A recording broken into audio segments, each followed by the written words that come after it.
Hello, welcome. Welcome to the uh, day three of Powering Blue, and this is Unlock Your Political Power.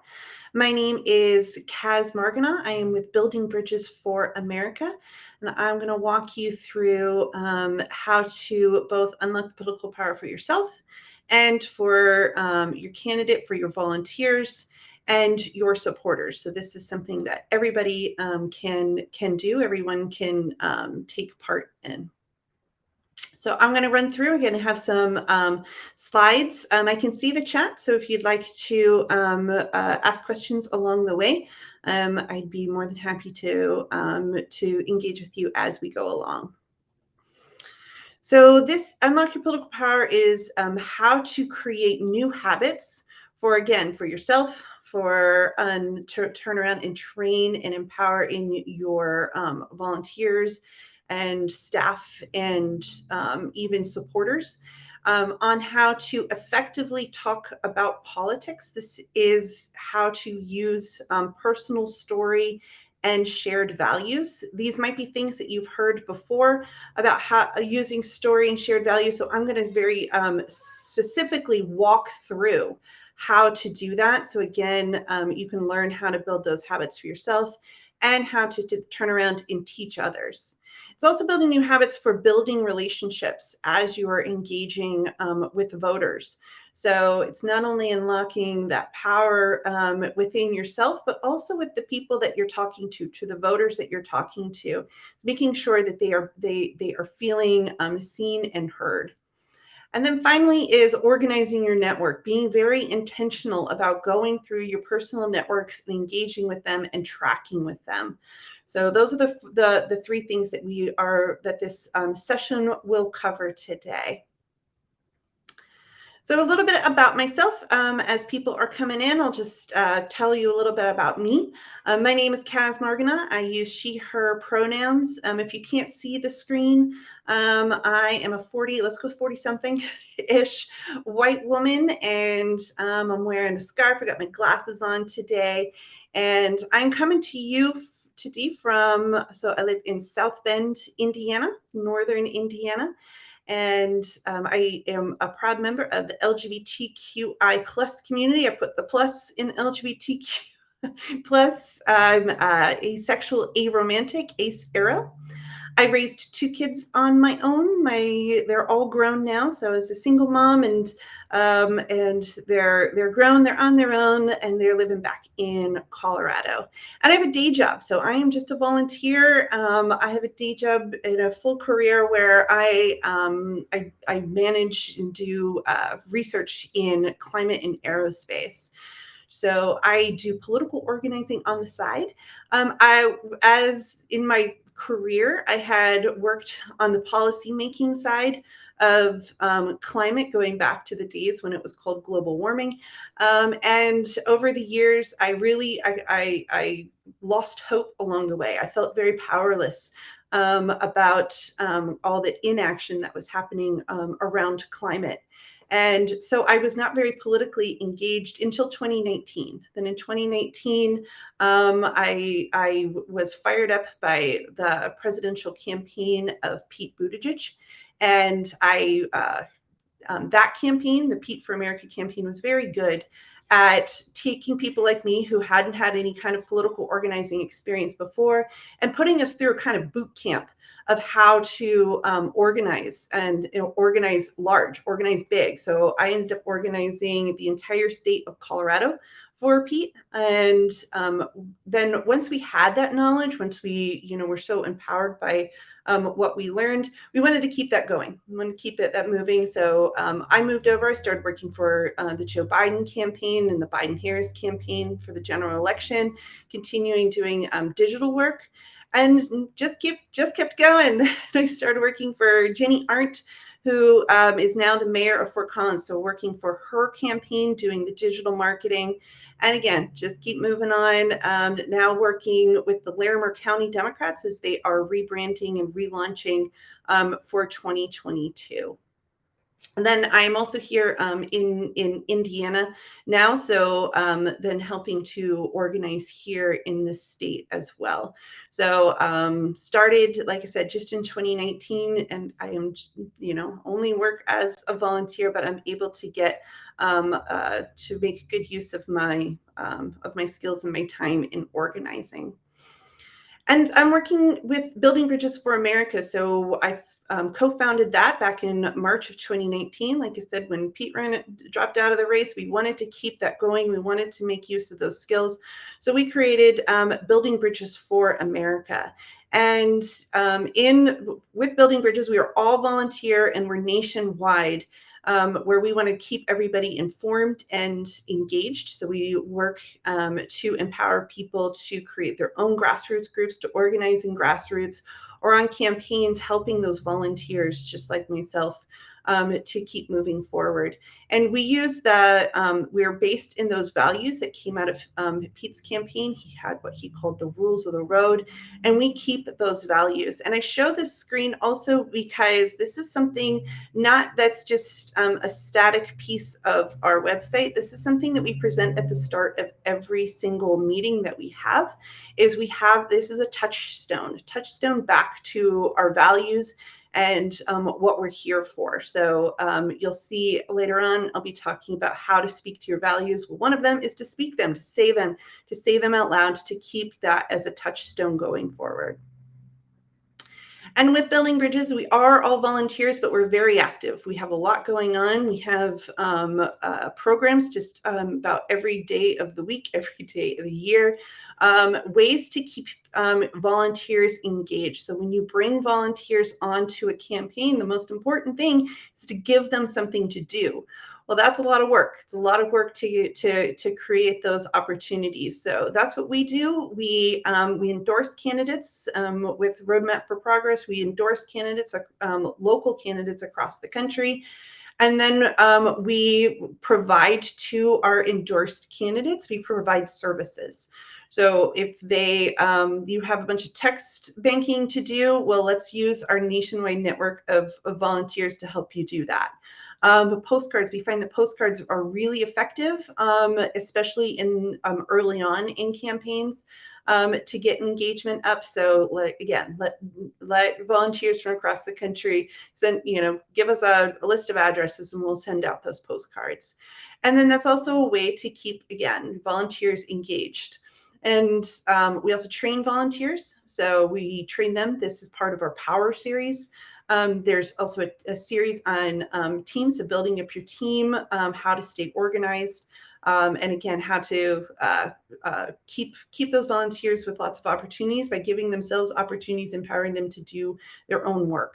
And then the civic side, we need to know the system in order to fix the system. So providing that civics education to your staff and your volunteers. And we have tons of programs to keep those volunteers engaged online. Like our Demopalooza, where we have a fun night of like live music and stuff while we're teaching people on how to write those postcards, how to write to their senators. Lots of opportunities to keep people to keep your volunteers on board, on task, and engaged. So you can find out everything about what Building Bridges does over at our website. We have a portal for candidates, specifically for candidates, showing the services that we provide, as well as a portal then for volunteers with those opportunities. So let's dive on in to what is a political power. So political power is, I use the Stacey Abrams definition of political power, which is, it is who is seen and who is heard. So political power could have, for some, it can have a negative connotation because it is They might associate power, especially political power, with corruption or greed. But in doing so, in aligning it with such negativity, what happens is that we then cede our own political power, which is, like I said, defined as just simply who is seen and who is heard. So again, it's reclaiming that political power that we all have within ourselves, and then opening it up, empowering others as well. So we do that to be seen and to be heard. First of all, is going out there and telling your own personal story. So talking about politics in that personal way. Politics walks into our lives, walks into our homes, walks into our bodies. Speaking to our own personal experience with politics, and then turning around and then using that to connect with people. Because when we're telling that story to people, and then when we're listening to their story, we are then also giving that person that we're listening to, we are also unlocking their political power. And then using that to then engage with others to act. So again, the power is then in taking that political action. So you're doing it yourself by going out there and talking with others, and then also inviting others, engaging with them to act along with you. So that is how I define how I define that political power. And another quote, so that I used Stacey Abrams to define political power when Michelle Obama very succinctly explained that power of using stories. She says, when we share our stories, we are reminded of the humanity in each other.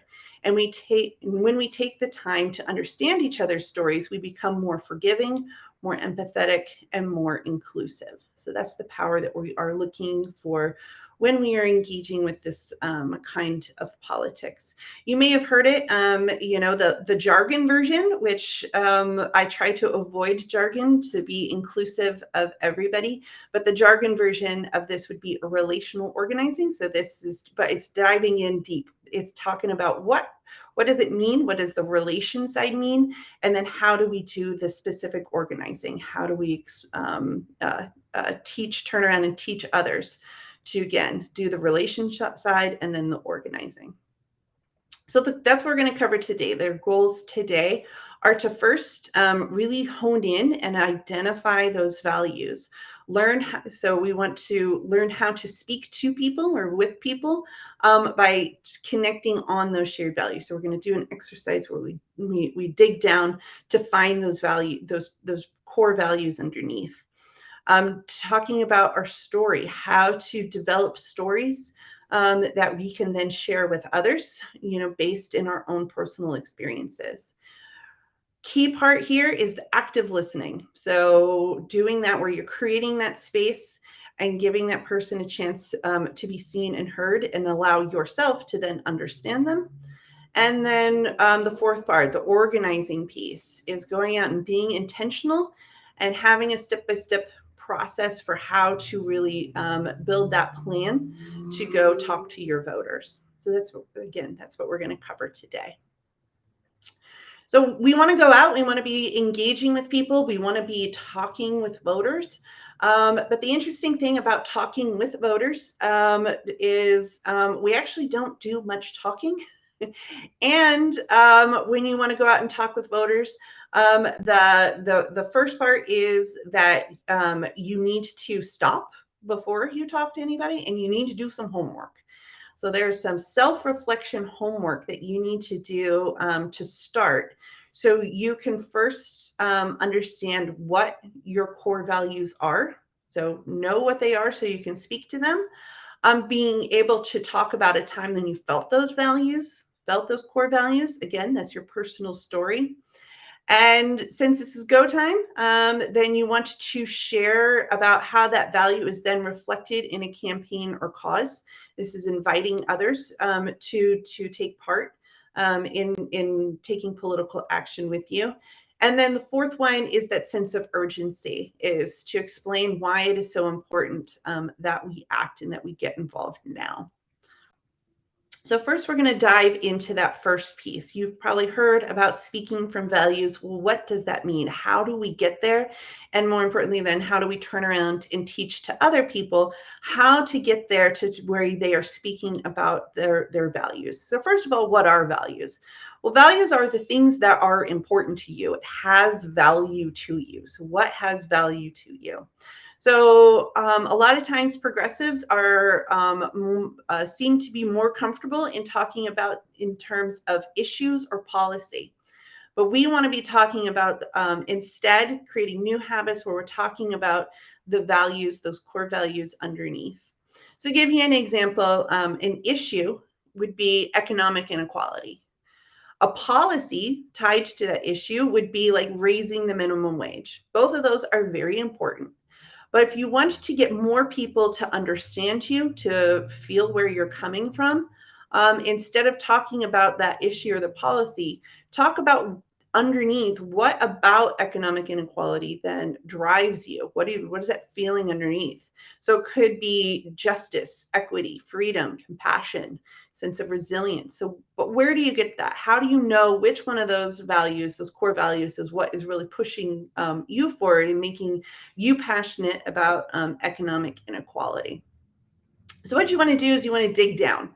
You want to take an issue like economic inequality and you want to dig down and you want to be asking yourself, how does that issue make you feel?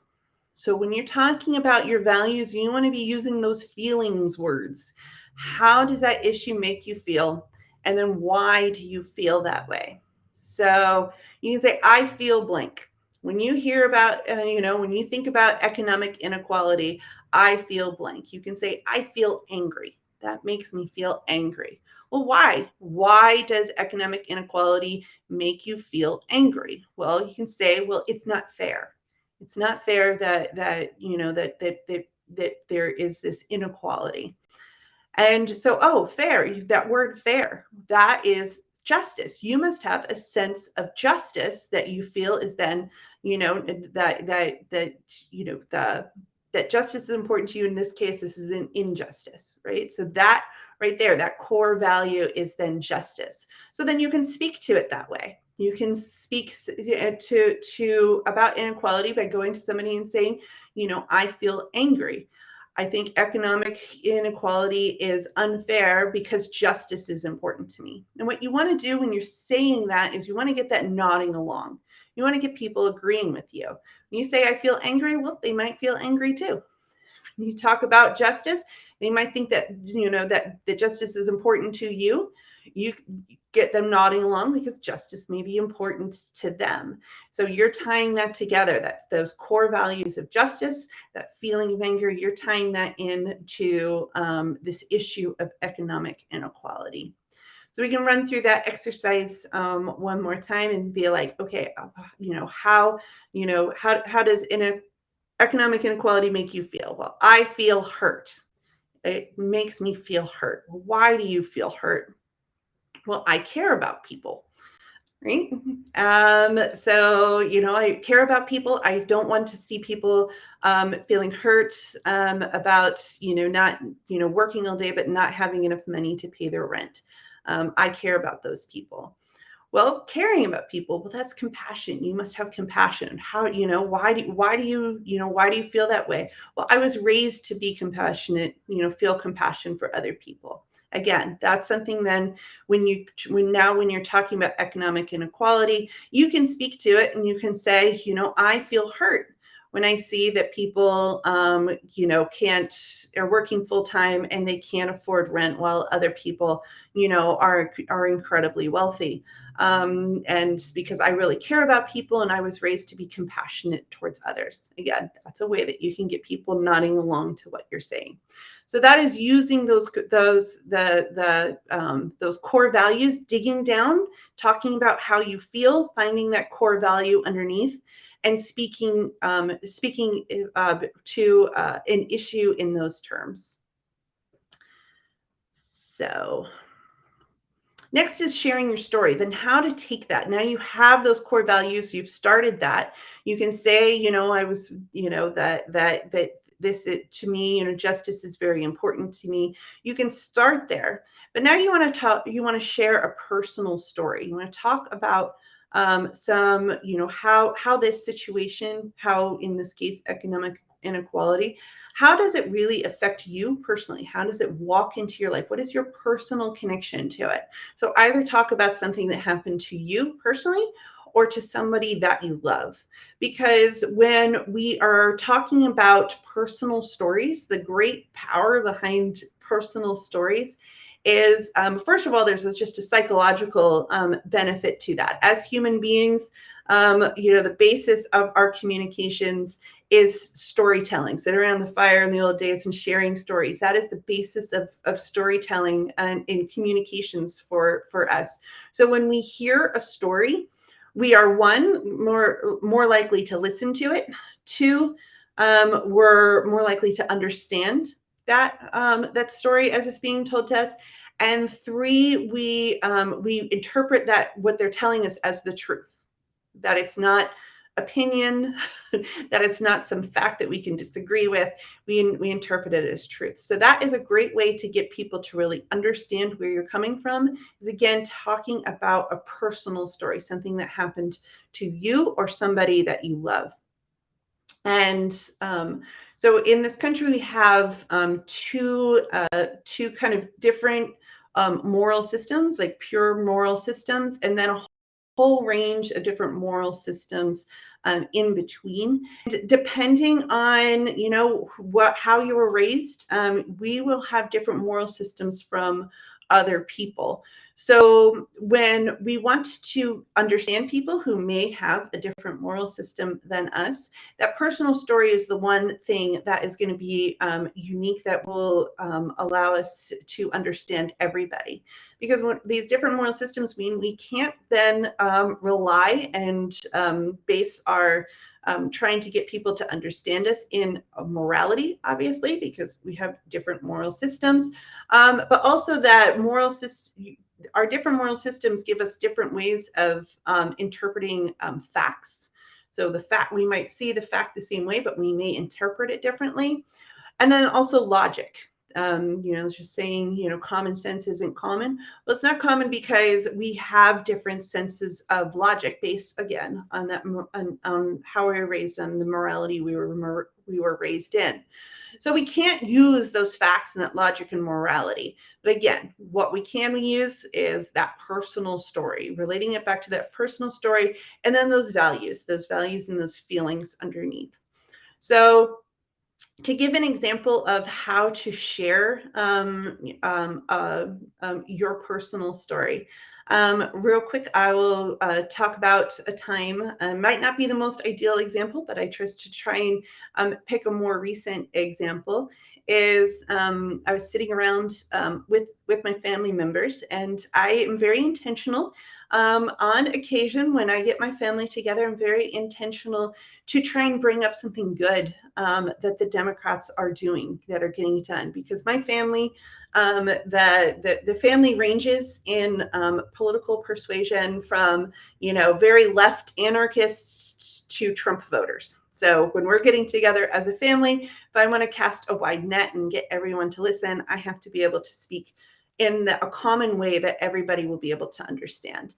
So, and I'm very intentioned to then, on occasion, bring up a topic where I can talk about something positive, again, that the Democrats are doing.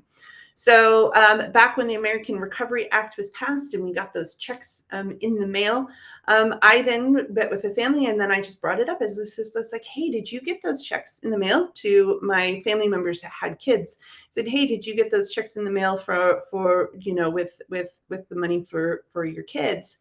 And my sister-in-law, she was so excited. She's like, yes, oh my gosh, yes, we just got it in the mail. My brother came over. He was excited to talk about it too. So he actually came over and joined in the conversation, and we were talking then about the money that they received and how it was going to help them. I'm like, great.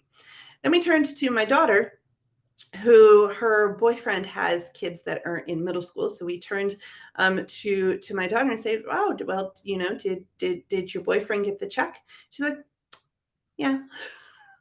So I asked just like, oh, you seem, you don't seem excited. You seem upset about that. Can you tell me why you're feeling upset? And she said, well, it's just this like, some people got checks that they didn't need it. And that's not right. It's not right that people got checks that they didn't need. So I said, well, did you need the check? It's like, no, we didn't need it. Keep in mind, I know my daughter's finances. I know that they actually needed it. She said, no, we didn't need it. And I'm like, well, did it help? And you're like, yeah, it helped. But yeah, it's not right that other people are, received checks that when they didn't need it.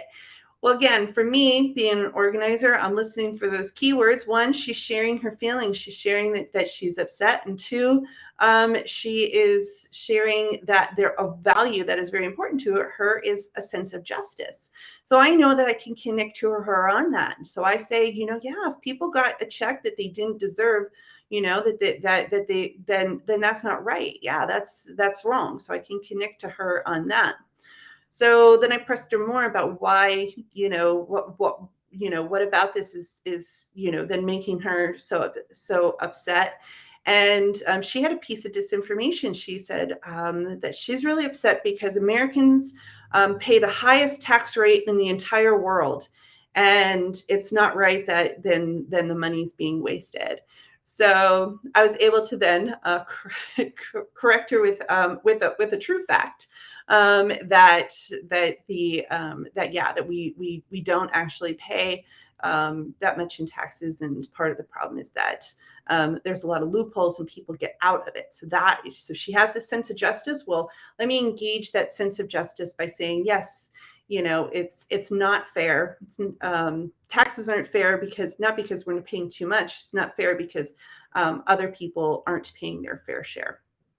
So again, that is a way of talking in terms of core values, finding something that we agree on. And in this case, I let everybody else do the story. I didn't even need to tell a personal story to them. I could just ask questions and engage them and getting them sharing a personal story with each other. My sister-in-law was able to share her personal story about what the check then meant to her, and then listening in and giving my daughter that space. So again, that is sharing that story, sharing personal story, and using values. So it's a very different way about talking about politics. Another quick tip on how to talk about politics in a very effective way is to also, again, keep it personal, keep it within your body, keep it within your home, keep it within your neighborhood. Right. So I was talking to my daughter and my sister-in-law about, those checks and how they came into their household. Right. So talking about their family and in their household, or talking in other terms when you're bringing up other subjects, to talk about, how something could affect either your body. Think about the boundaries of your house, the politics within your house. I like to say, if Joe Biden isn't walking into your house, don't talk about Joe Biden. Sometimes when you're engaging with voters and they start talking about Joe Biden, I'm like, that's great. I'm glad that you want to talk about Joe Biden, but I want to talk about you, right? Just keep that conversation. You're moderating that conversation. Keep it coming back to talking about that person, talking about something very personal to them, and then also yourself talking about something very personal to you. So we don't get a lot of examples of this. It's kind of a hard habit to switch over or to explain to volunteers on how to do, because we don't see that anywhere. You can't turn on cable news and see people telling those personal stories, right? You flip through Twitter and you almost never hear a personal story, right? So this is not something that progressives are in the habit of doing, but we need to get into that habit of doing and talking about politics in the way that it really affects us in our personal lives, if, again, we are to make those connections with voters. So again, to go over the homework that takes place ahead of time. first doing that activity to find out underneath what really are those core values and the feelings associated with them. That second piece is that story, understanding what your story is and recalling a time that it really affected you. And then the last, to reiterate, those last two, very important when you're working on a campaign, is to make that connection to a campaign or cause. When you're talking about like something like in the economic inequality, maybe the policy is something about raising the minimum wage.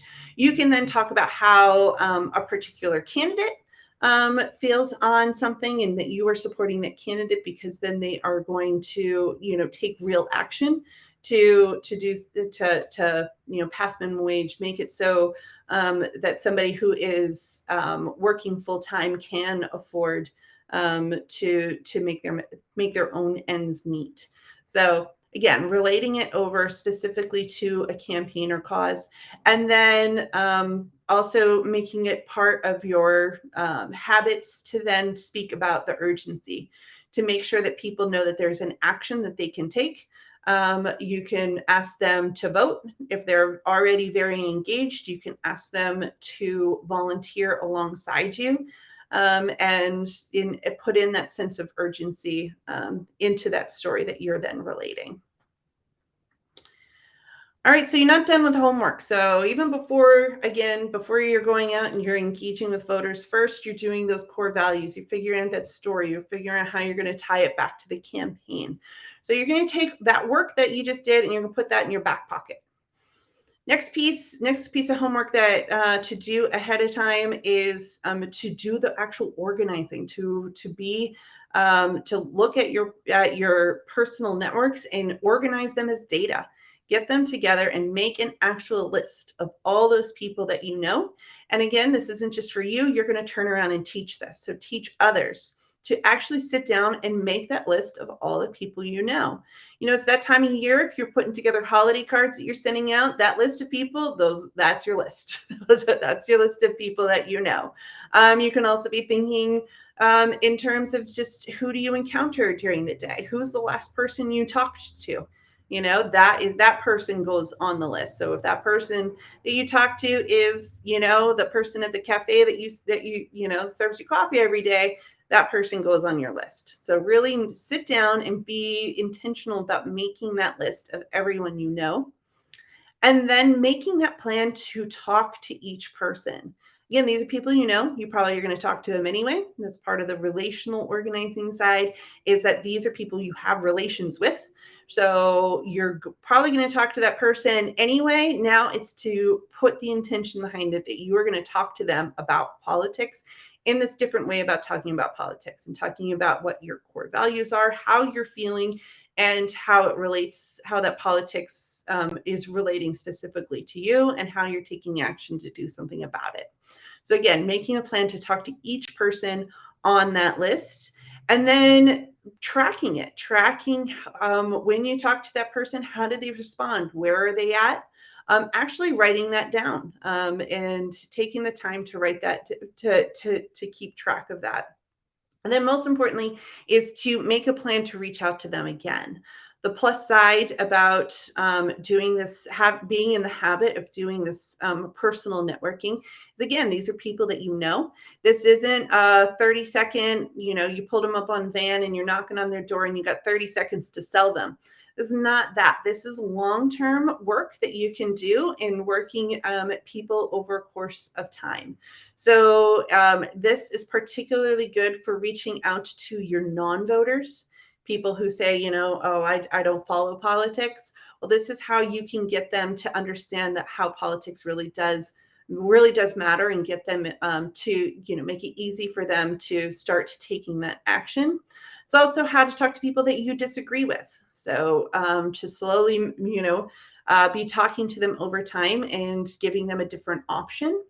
And then you do this early enough, and then you're reaching out to people that you may already agree with you, but you're now empowering them to take action. So you're moving them over into taking action. Maybe then they can volunteer with you. Maybe they can become your next super volunteer on your campaign. So again, it's sitting down and actually making this list.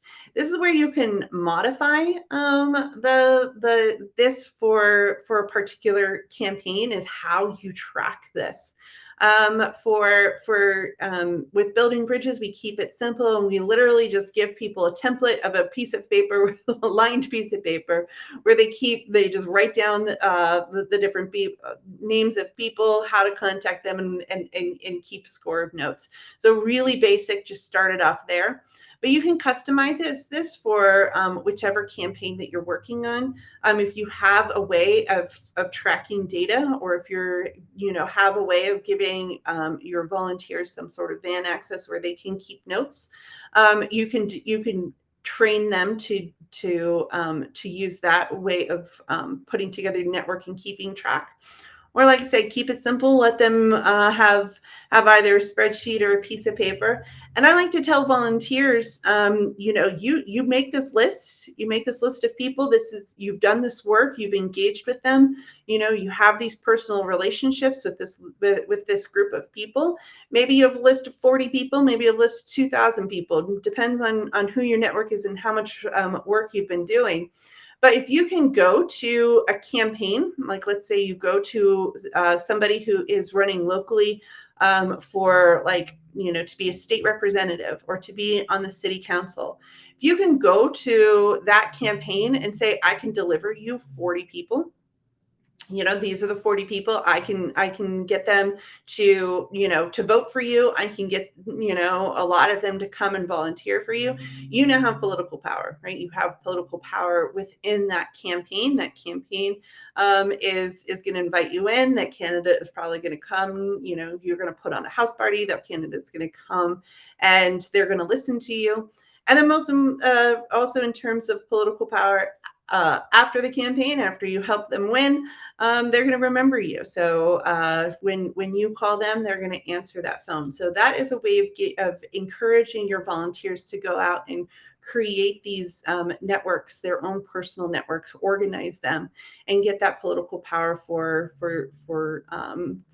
those people that they know. And how do you start that list? Again, when you're going around and you're teaching people how to do this, I like to say, start off with the last person you talk to. That person goes on your list. But there's a couple other little ways that you can have here for how to help people make that list, to be thinking about who to include on that list. And I always say, don't not include anybody.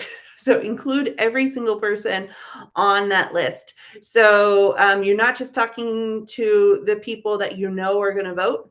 You're going to talk to the people who, you don't even know if they're registered to vote. They're so non-political.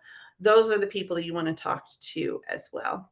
And all of this is in a workbook, which I can share the link to once I can get to the chat. I'll share a link to this workbook. So part of building bridges is to be able to turn this stuff around and empower people, empower campaigns to be able to just hand this to their volunteers.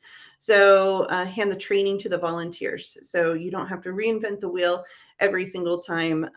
You can just hand the workbook over to the volunteers, and they can get right into taking that action.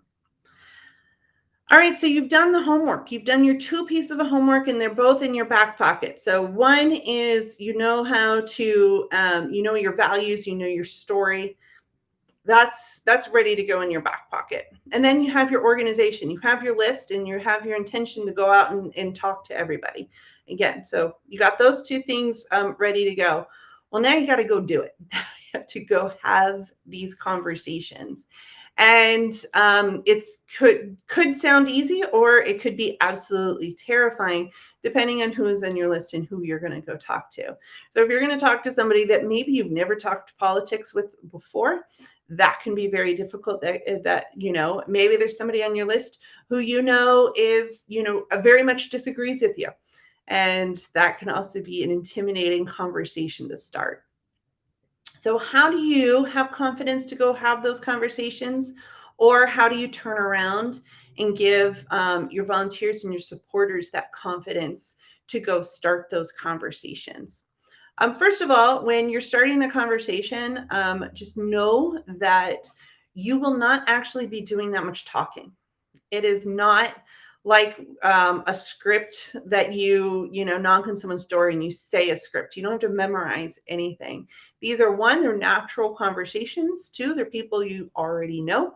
And three, that this is you want to go into the conversation wanting to understand that person more than you're going to want to be understood yourself. So if you go into that conversation with that frame of mind, that I want to understand this person standing in front of me, then you're going to, again, you won't be doing most of the talking. You're going to be moderating a conversation where you're listening to that person and what they have to say. And what happens when you do that, when you listen to what they have to say, when you're open, you create that space. You're giving them that space to be heard. And that's actually creating a sense of trust. That person, they feel heard, creates a sense of trust, and then that trust will be reciprocated, meaning that then when you share, when then you tell that story and you're talking about the values that are important to you, they're more likely to listen. They're more likely to understand. You'll get that head nodding going along as you're talking to them. So it may seem a bit counterintuitive to go into a conversation where your ultimate goal is for them to understand and consider what you are saying. What your political views are. That you would go into that conversation and instead start off by not talking, by listening to them, particularly listening to them if you don't agree with them. That could feel to some people as if you're condoning what they're saying by listening when you don't agree. But no, if you know that the best way to get them to really understand you is to first understand them and give them that space to talk, then by letting by listening to them, by handing them the microphone and letting them do the speaking, you ultimately are going to have a better success in getting that person to actually listen to you. So the key is when you go into the conversations, especially more of those difficult conversations, to go into it with that sense of curiosity and wanting to stay open and to listen. You want to listen. Now, when somebody, when talking politics, we've gotten very divisive. So sometimes when you start to bring up something about politics, like I did with my family, when I just simply asked, hey, did you get those? Did you get your check in the mail? So just saying that, some people could take that politics in a very bad way and they can push back. They could say something like some sort of talking point coming back at you, right? Let's say somebody says, "Oh, that's socialism," and this is something like that. They're pushing, they're throwing something in your face. Well, the way that that political conversation, unfortunately, has become, kind of modeled off of what we see pundits yelling at each other on TV or candidates yelling at each other on a debate stage. People think that's what talking politics is. Therefore, there is this expectation when they push, when they throw something at you, when they're pushing against you, that there's this expectation that you're going to push back. So by simply not pushing back, by just being open and instead asking them for more information, you're breaking that cycle and you're immediately creating this new space. So that's where the space comes. They're pushing on you, you're backing up, and you're giving them that space. You're being curious. You're asking them for more information. So I say to people that may be nervous about starting these conversations, you want to just get in the habit of first not reacting when somebody says something to you that, again, they're pushing on you, not reacting. And second is to be curious and to ask them more information about that. Tell me more about that.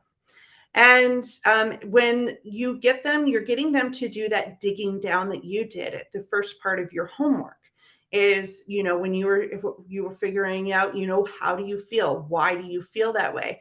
Ask those same questions of that person. Tell me more about that. How does that make you feel? Why do you feel that way? Get them doing that digging down, so you're finding those common values underneath, that you're sharing those shared feelings with each other. And then in that moment, after that person shares and you're able to dig down, you're kind of able to understand where they're coming from. That's where you can come in, and that's where you can then share your story. You can talk about the values that are important to you. You can talk about the why. You can share that story about why it is so important to you. And so then in that moment, you've understood that person. You've shared your story. Once you make that connection, it's actually really important at that moment to change the subject to something else that you guys have in common with, right? These are people you're going to have you're already friends about something. To change the conversation to something else that you have in common with. Keep that connection going. Because politics is just a normal everyday part of our lives, and talking about politics should be that same way. So you want it to feel very natural, and then again, reestablish those bonds back to that person that you already know. Reestablish that. A really important thing it's really important to change that subject, because when this is someone you're going to be able to come back around and touch it again. You're going to talk about it again. And two, again, politics is just this normal part of everyday life. And you don't want that person to see you coming and be like, she's going to talk about politics, and then start to tune you out. Yeah, this is just a normal thing that we all talk about. And we call it, you're planting that seed. You planted that seed. You let that person be heard. They actually understood you. You planted that seed, and now they can take it and they'll be thinking about that. And you can come back. You can touch on it again over time. So that's, again, when you're going into that conversation, hopefully that's a little less intimidating to be thinking of it in terms of just really want to understand where that person's coming from, helping them dig down a little bit, and then sharing your story, making some sort of connection, and then changing the subject, and then coming back to it later on. So that is how you start those conversations. And part of that is just having these really good habits, having those active listening skills. These are old skills. This is the way that we used to be able to talk, where we would speak to people that we disagreed with. We've lost these skills somehow over time, but we want to reclaim them. We want to reclaim these skills back. So again, in the workbook, which I can link to you, or you can find at buildingbridgesforamerica.com, is there are these prompts that you can just get into the habit of saying. So just make this muscle memory. So active listening, this is habit, and habits are muscle memory. So get these down to the point that you don't have to think about them and how to say them. So this list was actually compiled by a nurse who worked. She was retired, but for her whole career, she worked on calling patients and telling them that they need to make major lifestyle changes in order to save their own life. So talk about needing to do persuasive conversations. She took those exact skills that she used throughout her career, and she applied them then to doing politics. So she is the world's best phone banker, because she uses these active listening skills. This is really good habits for her. So she shares those. So this is getting those habits down.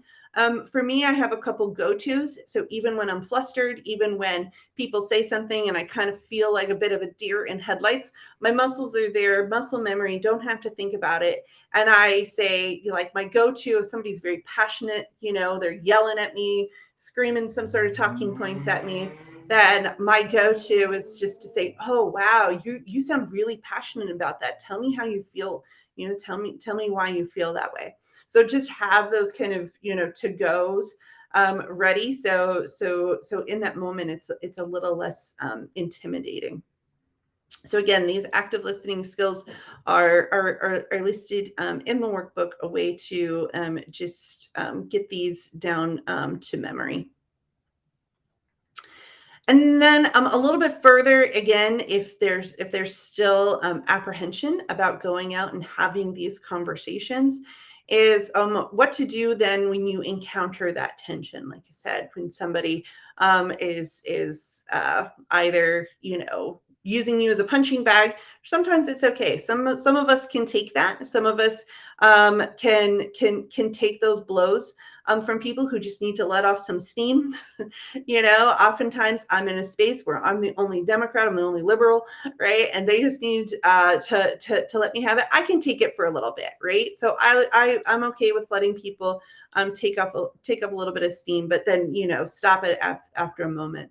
But if you're not comfortable in doing that, or you don't know what to do in that case, first of all is to diffuse the situation when somebody is being very aggressive or there's a lot of tension in the air. To kind of diffuse that situation, then the best thing to do is to not react, not go into defensive mode. So actually never go on defense, but you might have an instinct to go on to become defensive. But yeah, the key is just to not react. And again, asking them to tell you more. Oftentimes the loudest people, the people that are the most confident in what they're saying, actually know the least. So it's called the Dunning-Kruger effect. Is a psychological effect where the more confident somebody is, actually shows that that's the less they know about the subject. So in order to overcome that, you actually you actually ask them to explain something to you and get them knowing what they don't know, realizing what they don't know, and then that will diffuse that situation. So you're bringing down their confidence again a bit. So, like I said, two ways to diffuse the situation. First, not to react. Second, ask them to explain something to you. And again, don't use those facts or logic or morals. Anytime you're using those, you are speaking different languages, and you're only going to further tear each other apart or move apart from that person. You want to use those things that are going to bring you together. So again, get them head nodding along by talking about how you're feeling. If that person sounds angry, say, I'm angry too. That person sounds like something that's very important to them is freedom. Say, freedom's very important to me too, right? So make those connections, be speaking of those connections. And then also be talking about a personal story, right? They can't disagree with you about something that happened to you. It's a personal experience, right? And they're more likely to believe that what you're saying is true. So if there's not a lot of trust out there, you tell a personal story, they're going to believe that story is true. And then the most important thing that I like to tell all of my volunteers, especially when sending them out anywhere where they're engaging with voters, is to always, if you don't feel safe, give yourself permission to walk away. It's just politics. So give yourself permission to walk away, particularly if you then feel that that conversation may harm your relationship with that person that you're talking to. Drop it, change the subject, or give yourself permission to physically walk away. All right, so I got one more last thing to speak about that I've kind of already touched on, and that is changing the subject. So avoiding that fatigue of talking about politics. So what you want to do is you want to have that mindset that you're not going to have one conversation where you completely change the person's mind. You can't change someone's mind. They have to change it for themselves. And for it to be a real change that's going to be lasting, they need to make that change for themselves on their own time. So what you want to do is you just want to plant that seed and let them take that and then come back and touch it over time. Sometimes there's so much resistance when you're talking to someone, there's so much disagreement that you won't even be able to plant a seed. That's what we like to call tilling the soil. Sometimes it takes a while of having these conversations where they just get to trust you and they just get to see, the where you're coming from. And it can take time for them to come back over time, for them to you coming back to them over time for that to start to actually bear some fruit. And then I like to say to limit that political talk to 20 minutes at a time.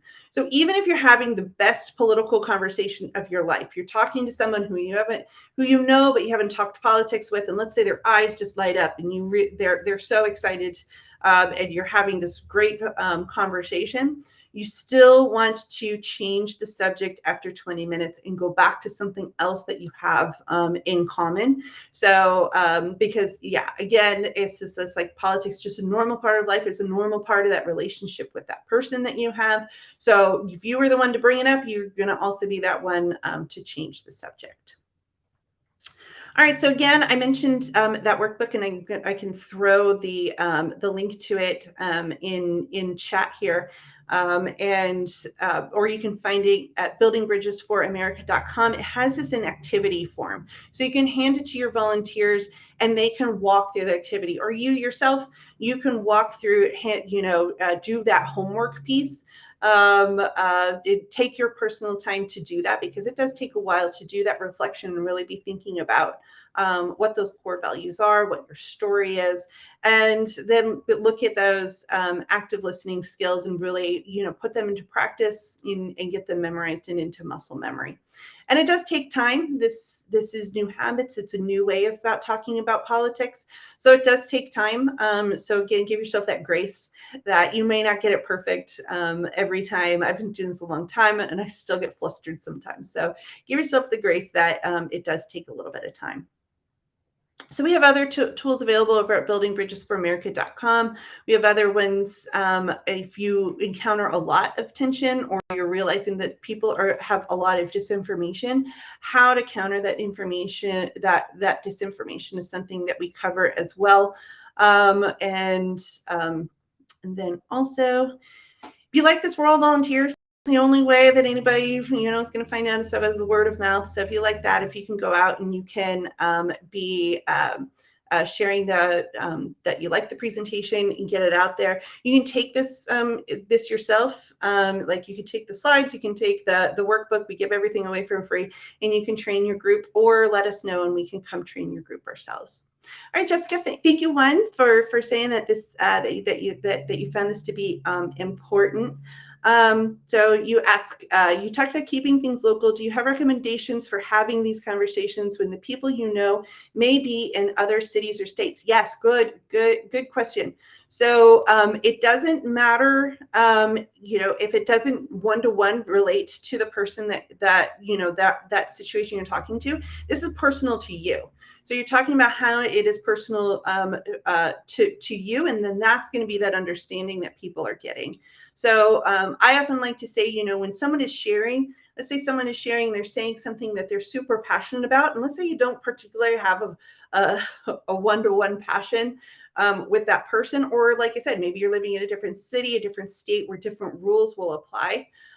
You don't have to then, when it's your time to come around and share a story, to match them exactly. You come around with what, the stories that are in your pocket that may be about your particular city or your particular situation.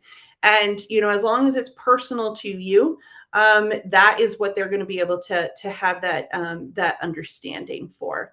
So yeah, that's a good question. And I mean, you can throw in there a little aside of how, say in my city, this is how we do things, or in my city, this is what is happening.